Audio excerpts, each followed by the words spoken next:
I'm Dr. Luke Evans. I was a GP before I became an MP, and I moved into Hinckley in 2019, and then swiftly, just before lockdown, moved into New Bolverden, where I live with my wife and my two whippets. She's a GP in Barlston and Ibstock. It's fair to say the last 4 years have not been the way I would have expected them to have gone for my first term as an MP, having effectively war in Europe, an energy crisis, 3 prime ministers, and of course the pandemic. But for me, there's a lot of similarities between what a good local MP and a good local GP should be. They should be able to understand problems, communicate clearly, try and solve those problems, be upfront and honest with people when they come to them. The only difference is at the end of a GP consultation, you don't say, "Now will you vote for me?" Moving on, one of the reasons, and it may sound a little bit cheesy, but when I spoke in my maiden speech, I said I didn't want to change the world. I wanted to solve the world. What I mean by that is, as a doctor, I want to make things better.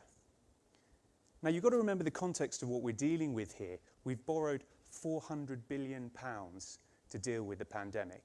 For context, if you remember the financial crisis, it was £158 billion we borrowed. These are the tough choices in front of us. But still within that, I've set about doing the best I can for our community. So number one was healthcare. And I managed to secure a £24 million community diagnostic centre right in the heart of Hinckley that's being built as we speak. And if I'm re-elected, I'd like to see added on a £10 million day case unit. The work is underway to get that through, and it's really important we make that happen. One of the biggest issues when I started was our education.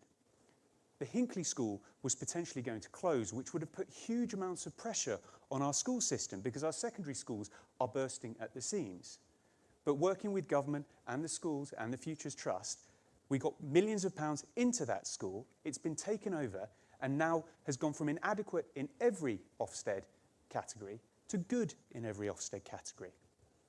Rural crime was a big issue, and I worked with the Leicestershire Police and Crime Commissioner to get a rural crime team in place. And we've seen rural crime fall by 24%, and we've seen £1.3 million worth of recovery of stolen goods.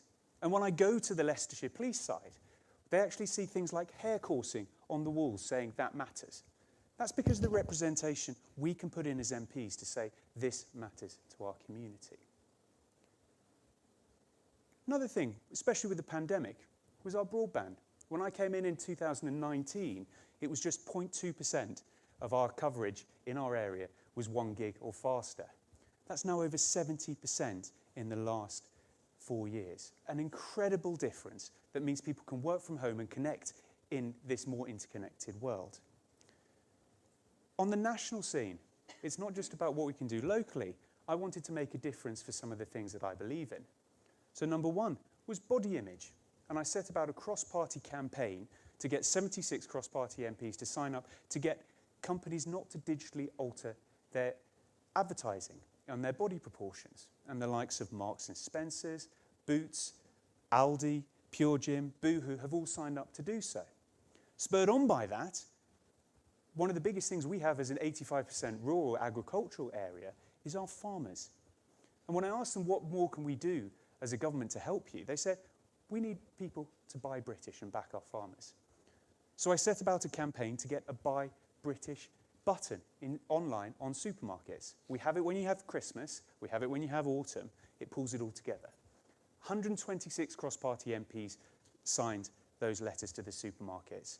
The government backed the plan, the NFU backed the plan, and we had 33,000 signatures from across the country backing that plan. And all major supermarkets have now implemented that change. But that's the big national stuff. What really drives me is the casework and looking after people.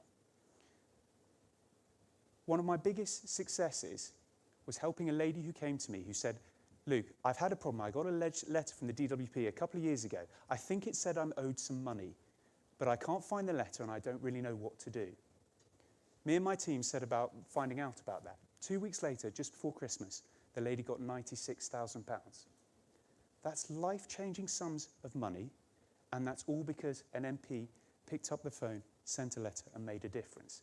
That's what gets me out of bed. And if re-elected, I only feel I'm just getting started. So work with me again, vote for me again, and I'll continue to do the best I can.